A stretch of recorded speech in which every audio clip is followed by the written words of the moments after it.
কাঁচা বাজারগুলোতে polythene shopping bag যেটা আছে এইটা যাতে কাঁচা বাজারগুলো আর ব্যবহার না করে তার একটা কর্মসূচি আমরা হাতে নিয়েছি।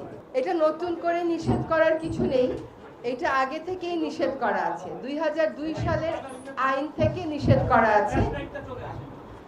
এখন আপনারা যারা আমার বয়সী তারা জানেন যে 2004 থেকে 6 সাল পর্যন্ত বেশ সফলভাবে পলিথিন প্লাস্টিক ব্যাগের ব্যবহারটা এবং উৎপাদনটা নিয়ন্ত্রণ করা হয়েছিল। এখন প্রশ্ন হলো যে পলিথিন ব্যাগগুলো কালেক্ট করে এক জায়গায় ফেলে রিসাইকেল করা যায় কিনা।